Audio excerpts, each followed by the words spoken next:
Hello, everybody. As 2024 stumbles to an end, there's no doubt really what one single subject has dominated the year. Of course, it's AI. And now, as 2025 beckons, all sorts of people are predicting what will happen with AI in 2025. All sorts of articles. According to the New York Times, AI could reshape the economic geography of America. Some others warn that the AI boom may be too good to be true for 2025. Of course, there are the inevitable promises that 2025 will be the year of AI agents, but so much is spoken about AI, and we need to rely on our AI experts. And who knows better about AI than an old friend of the show, Toby Walsh, the author of Faking It, a professor of computer science and AI in particular in Australia, in Sydney. Happy New Year, Toby. Thank you very much. I hope it will be. So, Toby, let's look back first at 2024. You were on the show a couple of times in 2024. You were amazed with Google's LLM notebook product. What most do you think, from an AI point of view, what most distinguishes 2024? I suspect the feature that distinguishes it most is the speed and scale of which it started to arrive. I did the math the other day. $1 billion is being spent on AI every day of the year. I don't think, I certainly didn't anticipate it was going to be that scale of investment. That's 20% of the world's R&D is being spent just on AI. That's astonishing. And is the money being responsibly invested, or is it being frittered away? Well, of course, I don't think you can throw $1 billion at anything and spend it all responsibly. So there's going to be some speculative investments. But I think unlike a lot of the criticisms you could put it towards, say, crypto, I think actually a lot of it is ultimately going to make return. Maybe not to the people who are making those investments. I mean, it was the same with the dot-com boom and bust, which was that built a lot of the infrastructure that is now actually making returns and making good money for people. But a lot of there were certain investments that speculative investments like webcam and pet.com that were never going to pay back their money. But nevertheless, they laid the groundwork for the e-commerce that we have today. And similarly, I suspect the speculative investments that we're seeing in AI will lay the groundwork, will build the infrastructure, the data centers, the foundational models that will ultimately be in commercial products, even if it's not the same people who are actually getting the return. Do you think, Toby, I mean, you're a professor of AI, so maybe for you this is rather beside the point, but do you think the struggle for supremacy, we had Palmy Olson on the show, she's the author of Supremacy, AI, ChatGPT, and the Race That Would Change the World, which is a book about the race between Google and OpenAI to dominate the economy. Do you think that the corporate economic race is an interesting one from your point of view as a professor of AI, whether it's OpenAI or Google or Anthropic that wins the race? Oh, it really is. And it is actually quite critical for all of us as members of society as to how that unfolds. I mean, AI is going to be a technology like electricity. It's going to be everywhere and everyone's going to have access to it ultimately in the long run. I mean, that's what happened with electricity. That's what's going to happen with AI. But there are going to be, I suspect, some significant monopolies that are built up in that process. And that's why you're seeing these huge, great investments being made, which is that, you could sit back and wait for the technology to arrive. You wouldn't have to burn money at the rate that it's being burnt, other than they're trying to be first to market and the people who get market dominance, which we've seen before. We saw that with social media. We're seeing that, no doubt, with AI. Long term, I imagine, that we're going to have to use various antitrust levers to ensure that we don't get rent seeking from that market dominance. But there's a lot at stake. Trillions of dollars are in play here.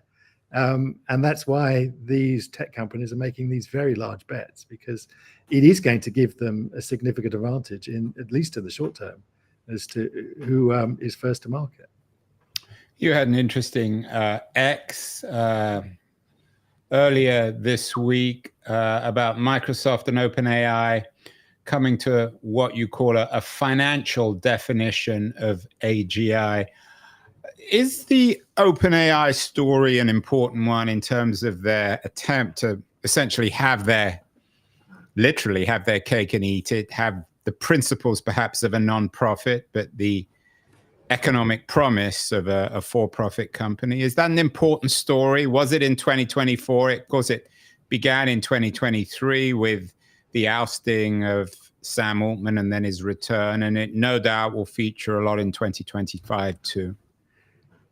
It will, although in some sense, I'm not sure that OpenAI is only ever going to be part of the story, because the thing that people forget is that we're trying to deliver this AI to the world, and that requires huge infrastructure. We forget the billions of dollars being spent on data centers, undersea cables, satellite networks, all of that infrastructure that's needed so that you get real-time response when you type in your query to your favorite large language model. And it was always going to be the case that there were only a few companies that were positioned to deliver that, which is why they've all got, all of the interesting AI startups have had to get into bed with one of the big tech giants, because those are ultimately going to be the companies that deliver it. OpenAI is riding on the shirt tails of Microsoft. You've got Anthropic riding on the shirt tails of Amazon. You've got Google with their own offerings. But ultimately, you're not going to get that service delivered to billions of people without the huge amount of infrastructure that they've spent decades building. But coming back to this question, should we really care whether it's Anthropic, Amazon, or OpenAI, Microsoft, or Google Gemini? Does it really make a great deal of difference if indeed the final outcome is what you call electricity? When we plug into the wall, we don't say, well, I'm getting electricity from Y or X. You just get electricity. Oh, well, I do think we should care, because it's not quite as generic as electricity, because it is delivering things like language, and language has politics in it. And so it's going to be, I've always said, we're going to choose our language models, our foundation models, like we choose our newspapers, because they speak to the sort of political message that aligns with our values. So it is a bit more important than electricity. And then the other is, I come back to this, rent-seeking antitrust, which is that we are going to see, a concentration of power. And if we want to make sure the benefits are widely distributed, we've got to ensure there's going to be competition. So very well saying this from Australia. Maybe the Australian government will focus on this, but in the US, which has struggled and continues to struggle to control the rent-seeking of large tech companies in social media and in internet search, why should we have any faith that the US government, which Trump now wants to shrivel, will have the resources, the imagination, the will to address this issue of rent-seeking, which is bound to be way larger, at a bigger scale than previous tech monopolies? Well, we can come to the question of whether the Trump administration is going to have the appetite for this, but in the longer term, I actually have reasonable confidence, in the sense that that's what we always did in the past. We did that with the robber barons of the first industrial revolution. We've done that with telecoms when we broke up, the Bell Telecommunication Company, where we've done that with the pharmaceutical companies. We've done that with the oil companies. We have addressed, rent seeking from, the largest corporations that existed at the time. We haven't yet done that adequately for the tech industry, and the tech industry now is in many respects the largest industry around. But we've done it in the past, so therefore I'm confident we could do it if we had the appetite in the future. You're speaking of we. I'm not entirely sure. Is that the global we? There was an interesting piece. Yes, the global we. There's an interesting piece this week in Wired about being time to move past AI nationalism. Was 2024, Toby, the year where AI nationalism clicked into place, especially this imminent techno-Cold War between China and the United States? Of course, for you in Australia, you're particularly sensitive to Chinese-American competition. Well, we sit in this rather interesting place somewhere caught in the middle between the US and China. China is our largest export market, and yet we have very close ties, relationships, things like AUKUS, where one leg of which is artificial intelligence and quantum technologies. So yes, we're in an interesting place, and yes, I think we have seen a definite increase in concern around closing our borders in terms of AI technologies, the CHIPS Act in the US, concerns about the concentration of production of chips in Taiwan and elsewhere, and the ramifications of that with China becoming more and more aggressive in the South China Sea. Those have become quite significant issues that we've had to address and have not yet been fully resolved. In terms of 2024, how big a story is the NVIDIA story, the chip maker, if you like? Maybe that's oversimplified. Luckiest company on the planet. Well, luckiest, but you make your own luck. I mean, many, this kind of thing promises to many. I mean, Intel didn't make it, but few were chosen. Will this be seen in later years in terms of 2024 as one of the key AI stories, or do you think NVIDIA will become the Cisco of this revolution, and in a few years' time it'll just be another tech company?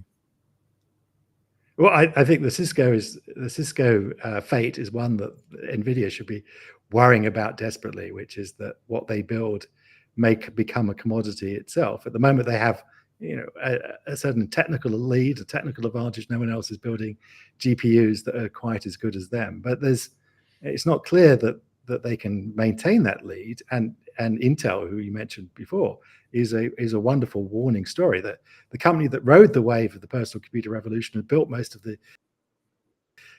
CPUs the past 30 or 40 years of the information technology revolution is now floundering desperately because they missed this next wave. That's a fate that any especially hardware company where the investments are very large and the product lead times are significantly large as well. That's a fate that all of those companies should be worried about. And certainly, if I was in NVIDIA, I wouldn't be. I would be very nervous that my position and that huge, great market cap would be at risk in the longer term, certainly, because what's stopping a competitor coming in? There's lots of, it's becoming a huge amount of investment going into AI hardware these days because NVIDIA, had a market dominance that I don't see, huge, great technical advantages or technical moat that they can protect them, other than the fact that they were the first mover. One of the big stories of the last month has been the development of Google, a revolutionary development of Google's own research into its chip, if not manufacture, certainly research into chips. Could one of the big players, perhaps Google, who seem to have the most resources, innovation, could they be the biggest threat to a company like NVIDIA, which specializes in the manufacture of chips for AI?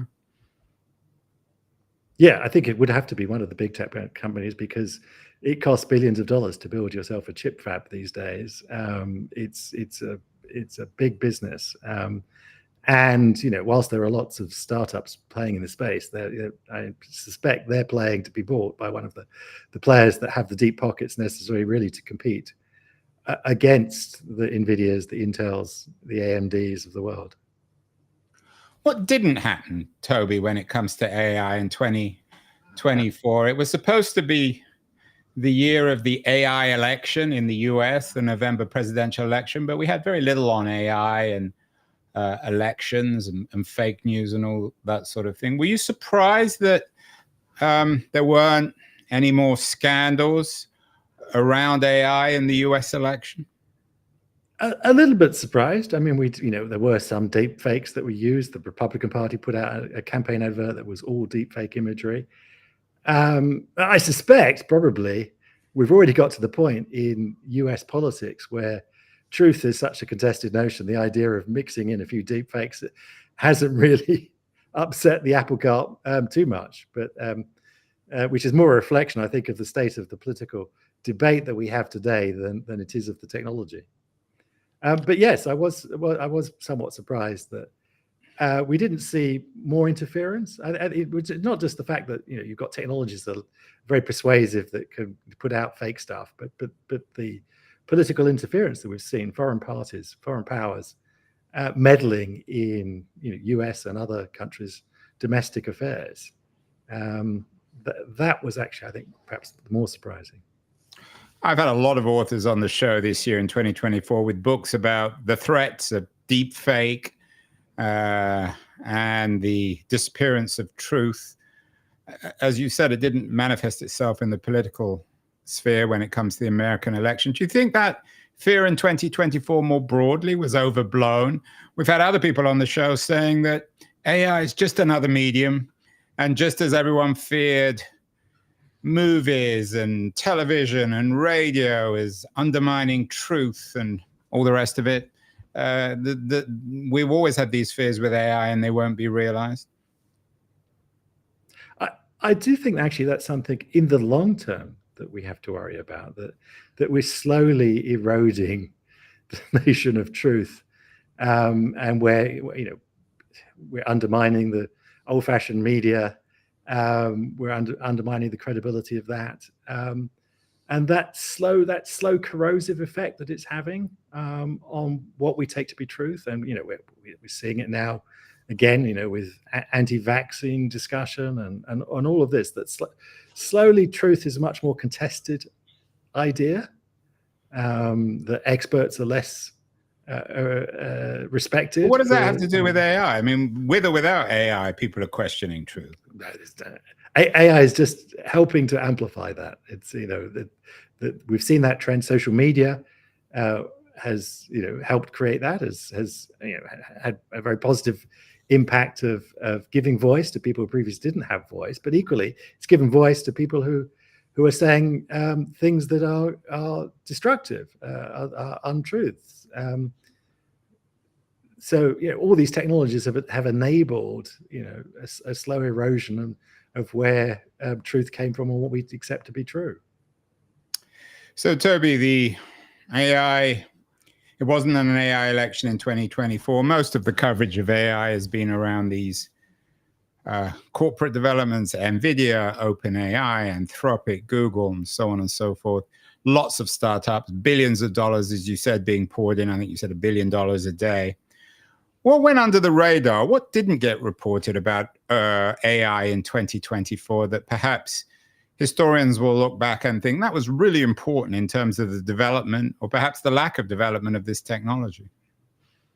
Well, from my perspective, I think what was the most surprising moment was towards the second half of the year, when they announced the Nobel Prizes, and first the Nobel Prize in physics and then the Nobel Prize in chemistry. That announcing a point in which AI was starting not just to take over the business world, but to take over the scientific world. Do you think that was correct? I mean, should Geoffrey Hinton and his team, did they deserve the Nobel for physics? Well, a lot of my physics colleagues were very upset that they didn't get it, or that Geoffrey Hinton got it. Well, the people who weren't physicists were now winning the Nobel Prize in physics. That we weren't just taking funding for science, we were also taking their prizes. So, I think there were many people who Nobels don't necessarily go to the people who most deserve them. Yeah, it's like the Oscars. I mean, it's always unfair unless you're the one who gets it. Indeed, with that respect, I know Jeff very well, and if anyone in AI deserved the Nobel Prize in Physics, who's alive, still alive, because they only give them to people who are still alive. Jeff is probably the person who deserved it most. Hopcroft, perhaps even more controversial choice than Jeff Hinton. But yeah, I think it was a signal that AI was mainstream in the scientific community, and it's true. I mean, if I look at my colleagues in other areas of science, in chemistry and physics, biology, materials science, wherever it is, AI is starting to revolutionize how they go about discovery and speeding up the nature of discovery. The latest drugs are being discovered with AI. Those are going to be really profound, game-changing applications of AI, as much as the business applications, I think, are the right. But yeah, and to add that, of course, Demis Hassabis won the Nobel for chemistry and his DeepMind team for the development of AI when it comes to protein folding. Yeah. So, but again, my question, that is absolutely. I mean, let's not beat around the bush. That was absolutely groundbreaking stuff. The idea that we could work out the three-dimensional structure of every protein known to mankind. No, but my question, Toby, wasn't about stories that everybody knew about. This was a massive story that a group of AI researchers won the Nobel Prize for physics, and then Hassabis and his DeepMind team won it for chemistry. My question was about what didn't get reported. What went under the radar in 2024 that, in your view, at least, might have some significance in the future? What have we missed? Well, I think we missed, amongst all the hype, is that still these systems are incredibly limited, and it's very easy to defeat them with the simplest of questions, that they can be utterly brain dead at times, that it's a very limited form of intelligence that we've been able to program to date, and that there's still a huge, great distance to go to match human intelligence. And so, amongst all the hype that, if everyone's saying, oh, AGI is here, or AGI is nearly here, and not realizing it's still a significant mountain we've got to climb. Yeah, we're going to have Gary Marcus coming on the show, and he, of course, is perhaps the best known skeptic on this. Do you think even the term AGI is helpful, or is it just a term that people throw around? Most people don't even know what it means. Well, it means something different to everyone who uses the term, as far as I can tell. So it's pretty meaningless in that. So what does it stand for, and what, in your head, what does it mean?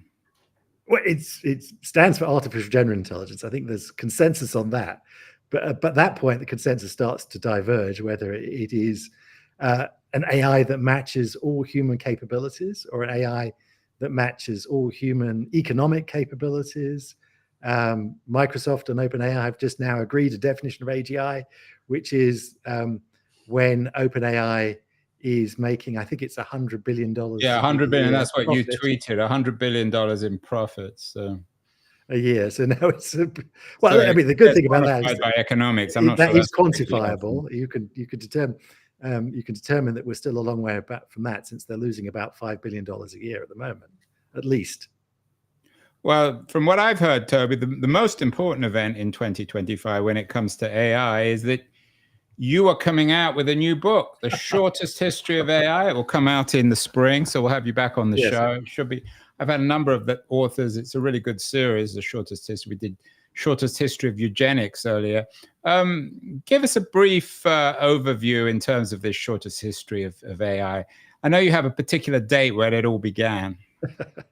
Well, the first two sentences of the book are that artificial intelligence started on June the 18th, 1956. It was a Monday. And then it carries on.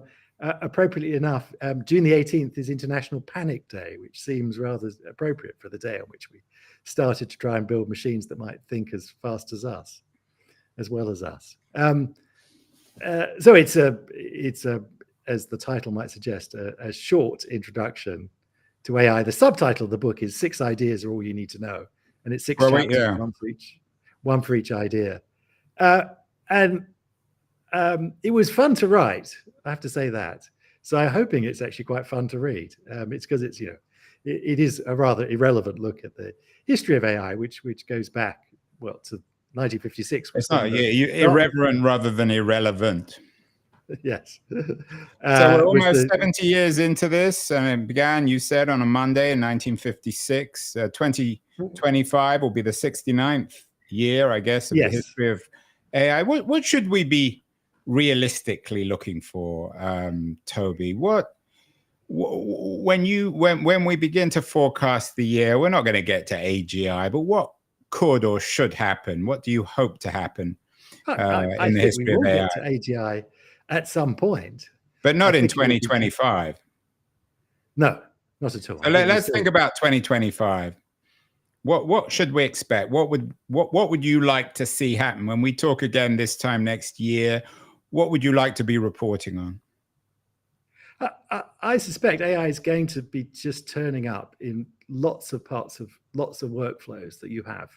Whatever workflow on a computer or a digital device that you have, there'll be a little AI assistant that will be somehow magically appeared, often without you even bothering to ask for it to be added, that will sit there and say, "Oh, Andrew, I can help you finish that email," or "Andrew, the correct syntax for that the Excel macro is this." And that will just fill in the gaps for you and do all the things that a smart assistant looking over your shoulder would do. But what would that mean? I mean, Google's already pushing that a little bit in their old search engine. As I said, one of the pieces for previewing 2025 suggests that the agents are coming in 2025. Yeah. I'd like an agent. I'd like an agent that knows my style, knows my issues, knows my workflow to help me. But there's nothing out there yet. Could there be something? Will it be from a company that we may not have even heard of at this point? No, ultimately, of course, it's going to have to be Microsoft and Google. It's going to be part of the operating system. It's going to be embedded into everything. So you don't have to worry. You don't want a separate app where OpenAI, you have to open and ask it to do things for you. You want it to be embedded into the computer, part of the operating system. So ultimately, it's going to be delivered through the operating system. Your operating system is going to be made smarter with artificial intelligence. And in that sense, it's the interface to all the devices that we've got. And is this the drip of daily or weekly updates, upgrades, or is this going to be a new kind of product? I think in the first instance, it's slowly going to be drip, as you say, added into, every time you do an update on your OS or your iPhone or your smartwatch, it's going to have a little bit more AI added into the interaction there. The interface that I think is going to be, perhaps a little bit more conversational, a bit more context, in the sense that you won't have to keep on telling the computer, I don't like doing things on Monday morning at 9 o'clock, or I like that particular Thai restaurant for takeaway lunch. It will know those things. It will remember those things from past interactions. And so there'll be more context, more history. So you won't have to keep on spelling things out to the computer. The computer will be more like the assistant who remembers your whims and your preferences and the way you like to do things. What about you mentioned interface, Toby. The company that does interface best is, of course, Apple. You haven't mentioned them. Microsoft's interface is often very controversial, sort of user unfriendly, and Google is run by nerds. Is it conceivable that Apple will ultimately make the real breakthrough as they made with smartphones? There were lots of smartphones before the iPhone, but the iPhone changed everything. Yeah, that is actually, I think, a good analogy, which is Apple are clearly playing a longer game. They were much slower into this marketplace. They've started to introduce a few AI tools and products into their systems.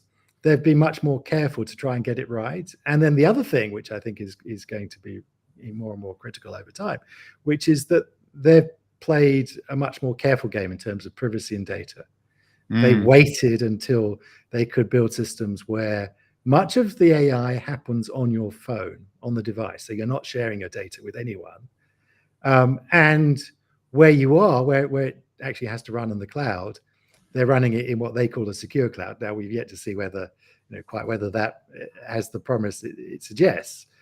But they've played a more cautious game.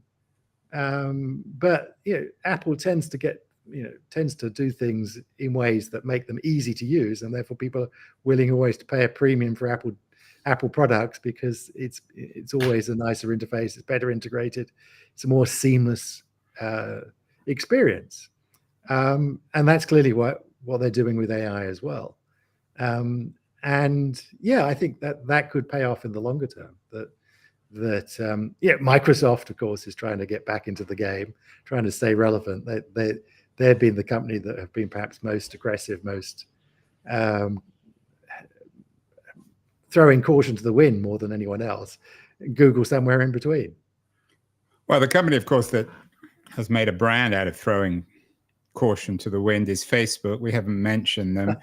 They're gambling on something that Zuckerberg calls open source AI. I'm not entirely sure what that means. Their Llama product or interface is also having a big impact. Do you buy this idea of open source AI, and any predictions on the success or failure of Llama in 2025? Zuckerberg famously has said, of course, move fast and break things. Is he doing that with AI as well? Well, I mean, it's worth pointing out, before I answer the question, that it's not actually open source. Lots of open source. Well, that was my question. I used the term open source in quotation marks, because I'm never clear what that even means, let alone when someone like Zuckerberg talks about it. Well, it doesn't actually mean open source in the way that Zuckerberg uses it, because there are various caveats in their license, which, if you have too many users and making too much money, you'll have to buy a license off Facebook. And also, it's only the weights that are open. It's not the rest of the code and infrastructure that they've used. They haven't opened it out to everyone. It's just the weights they've made available. I mean, it's an interesting strategy to build an ecosystem around your product by making it cheaper or more freely available to people, and allow people to build on it. And certainly kept Facebook in the game. They would not be in the game without that. But it's not without its risks, not just commercial risks, but in terms of safety, in terms of you have much less control of people doing bad stuff with Llama, because anyone could take it and start messing around with it and doing damage with it. So it is a somewhat risky strategy in that respect, but it's certainly paying dividends for Facebook at the moment, and has kept them really competitive in this marketplace.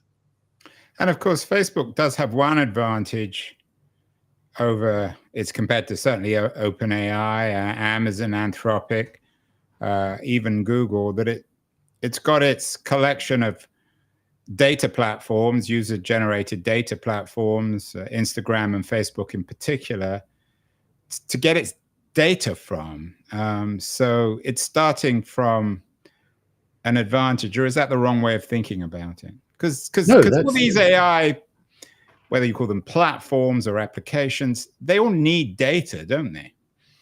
Yeah, in terms of what we're going to be talking about at the end of next year, I suspect much of the conversation, much of where we've seen competitive advantage arise and so on, is going to be from data. That has always been at the bottom of what's driving AI, and many people are waking up to the idea that quality, especially quality data, is something that is the thing that will distinguish you from your competitors. And there are lots of lawsuits going down, class action suits going down, about people using and abusing people's data, licensing deals being done with old-fashioned media companies and big tech, people realizing that the thing that they have that others won't have will be the data. So whether you're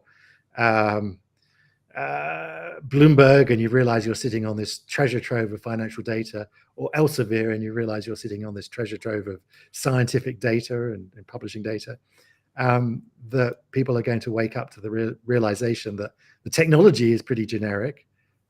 Anyone can go off and build themselves one of these foundation models, but what you have and what others may not be able to have is that quality data, and that is going to be the thing from which commercial advantage is driven.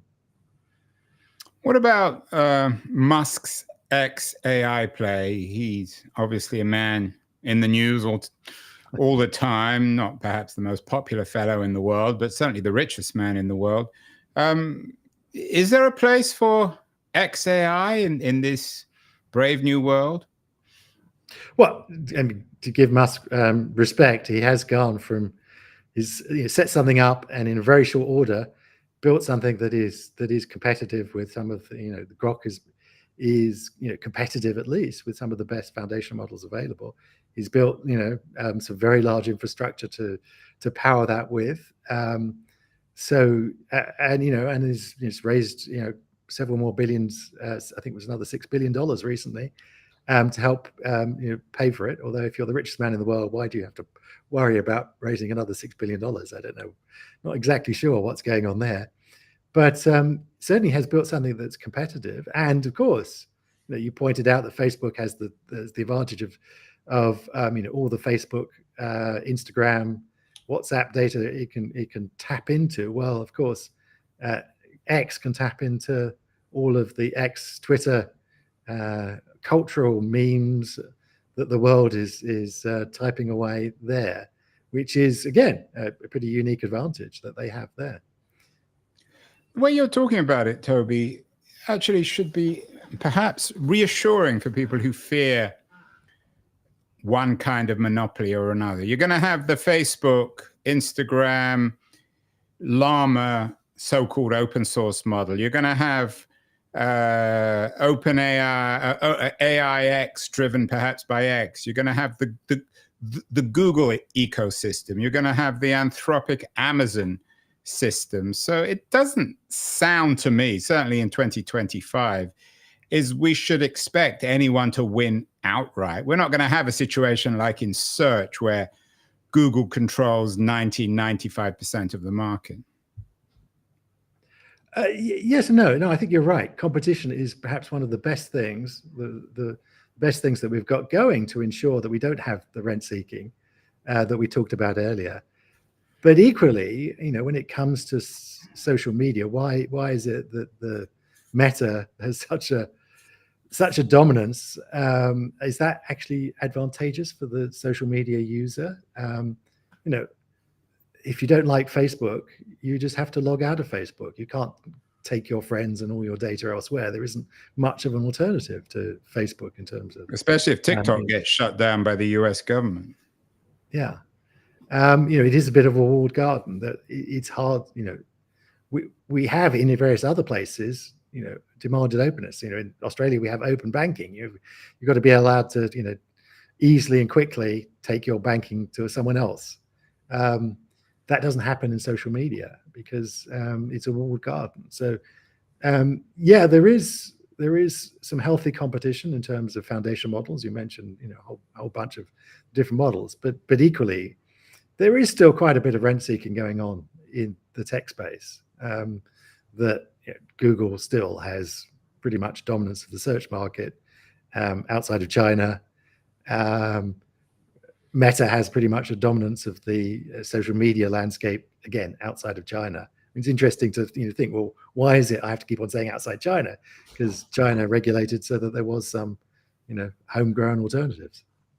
When it comes to regulation, Australia is leading the way on social media, all sorts of regulation or intended legislation limiting the use of non-adults in social media. Could we expect some interesting initiatives from perhaps Australia in 2025 or elsewhere when it comes to AI? I'm not sure that we're gonna see some initiatives from Australia, but they're mostly playing catch up with Europe. The most interesting place in terms of regulating AI still today is in Europe, the EU AI Act, and how that's being implemented. That's already set an interesting precedent. I noticed today South Korea has just passed its own risk-based regulation of AI, very similar to the one that we've seen in Europe. And so that's going to be, I'm sure that's going to be pretty viral. We saw that with privacy regulation, GDPR. There are, at last count, over 17 countries outside of Europe that have something akin to GDPR, data protection regulation. inherited from Europe. I suspect we're going to see very similar with the EU AI Act, very similar risk-based regulation of AI being adopted by many other countries. Age assurance for social media, yes, certainly that's coming into force in Australia. People under the age of 16 are going to be banned from social media as of the end of next year, 2025. That is going to, I think, set quite an interesting precedent for the rest of the world. Lots of other countries are starting to think about, should we put, age restrictions on social media? I think there's quite a lot of appetite for that in many places. It's interesting you mentioned the EU as the leader here when it comes to regulation. For some people, that's a good thing. For others, even Europeans, it's less impressive. Mario Draghi came out this year with a report suggesting that Europe is troublingly lagging behind the US when it comes to startups and the success of startups. Might we have a situation in 2025 where on the one hand, the Europeans, maybe Australia, the Koreans begin to regulate AI, and on the other hand, we'll have a Trump administration in the US, which will bring AI champions like David Sachs, Elon Musk, Mark Andreessen into the administration. So we'll see an increasing breach, a division between US policy with AI, maybe Chinese as well, and then the rest of the world. It's a distinct possibility, yes. Europe, though, don't forget, Europe is still a very large market, 300 odd million people. Very similar sized market to the US. It's hard for people to ignore Europe in that sense. So whilst Europe may have taken a more considered, careful approach to dealing with technologies like AI, I don't think the US is just going to be able to go it alone and ignore what's going on elsewhere. But Draghi's warning was about indigenous companies. He was suggesting that there aren't, and we've talked about this, I'm sure you've talked about it many times, talked about it endlessly on the show, about why Europe isn't able to create the dominant AI companies that the Americans and maybe the Chinese can. So ultimately... Well, Andrew, with respect, DeepMind is a UK company that has saved Google's ass. But it was but this isn't a cultural observation. I mean, I think the DeepMind case strengthens the Draghi argument that it's owned by an American company, and that in fact, Demis Hassabis might even in 2025 turn out to be the CEO of Google. I mean, Palmy Olson believes that's a possibility. I'm not saying it's good or bad. I'm simply suggesting that that's increasing the reality of this economic chasm between the US and the rest of the world, particularly Western Europe. Well, there's an interesting and not often remarked coincidence, which is that Mustafa Suleyman, who is now in charge of AI at Microsoft, and Demis Hassabis, who is in charge of AI at Google, arguably two of the most important people around AI today, went to school together in North London. Yeah, but again, I think the Mustafa Suleyman argument also suggests that Suleyman isn't working in the UK; he's working in Richmond for Microsoft. That's true. I mean, if anything, both Suleyman and Hassabis should have their own UK-based companies that are competing with Google and Microsoft. But that's another issue, I guess. I think, sorry, go on. I think what that comes down to, which is that those scientific ideas, those technical ideas, can easily arise in Europe and UK or wherever it happens to be. But what the challenge is, where is the funding, the venture funding that turns them, and then the capital funding that turns those things into global businesses, and that's probably where Europe is let down. It's not in technology, it's not in science, it's in money. Yeah, but that's a reality. That's where someone like Musk can raise, as you said, $6 billion, even for essentially an idea. So let's Let's end with some speculations. I mean, even you as Mr. AI can't foresee the future, but you can probably see it better than most people. What would you like, if we talk again this time next year, Toby, what is realistic that you'd like to happen with AI? What would you like to see? What would you welcome? Well, I'd like a little less hype, I must admit. And there's I don't still think a you're lot going to of get that. I can't lot of guarantee that. breathlessness. Well, yeah, but don't necessarily get all the things I wish for. So yes, no. Yeah, I'm sure people will have lost some more money, and people who have made a lot of money. I do think that we're going to have more AI that embedded into the things that we do. In many cases, without us realizing that there will be things popping up, things being done for us in our workflows where we haven't necessarily even consciously made a decision. It's just done something helpful for us. In that sense, I think AI being more helpful would be nice. Well, when it comes to entertainment, I'd like to incorporate it into this show. You, on your X page, had a piece that you linked to about an AI-generated Bollywood movie. Are we going to see this more and more in entertainment, in books, in music, in movies? Yeah, definitely. I mean, we are going to see that. I mean, it's one thing we're going to see in the next year. We're going to see even more advances in video generation. We've already seen some pretty spectacular. It's getting pretty good, but it's going to get to cinematic quality quite soon. Just like we've got photorealistic pictures now that easily fool people. Video is still still a bit harder nut to crack. But we're getting very close, and those small challenges that we have today, for example, getting continuity across the images across multiple frames of a video, those things are going to become easier and easier, and in that case, it's going to absolutely transform how we do production in Hollywood and Bollywood and everywhere else, because it's going to be so much cheaper to generate video. To generate, special effects and all the things that we go into a movie.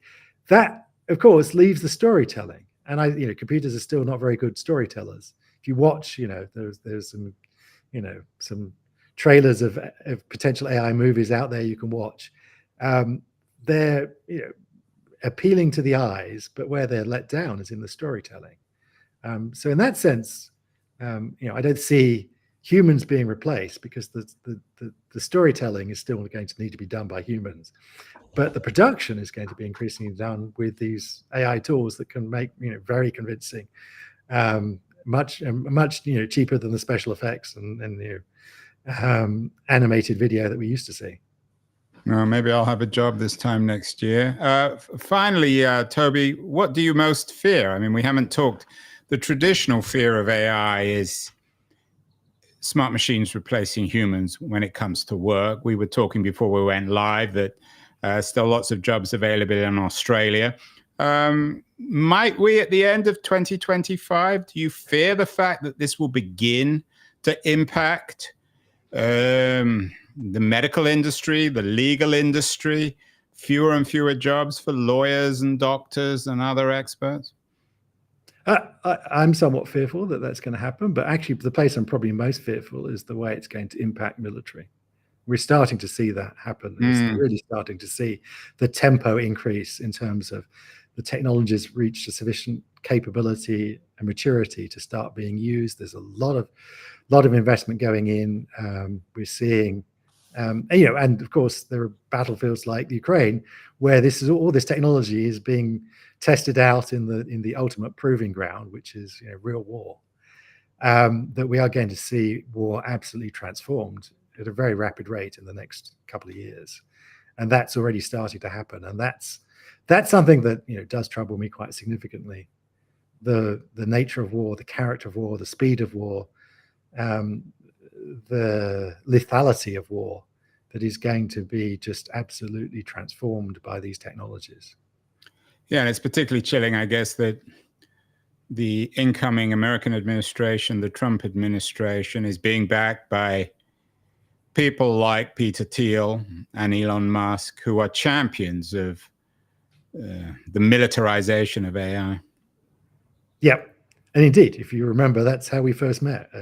I gave a TEDx talk in TEDx Berlin when you were on the stage as well, talking about, this was probably 10 years ago now, talking about how AI was going to transform the military. And actually now we're seeing that happening. I thought you were going to cheer me up, Toby, but you've made me miserable. But we will talk in the Oh, year. there We'll we certainly, go. we'll certainly talk in the spring when your shortest history of AI comes out. But as always, it's an honor to speak to you. You bring a lot of clarity to a subject that confuses most of us.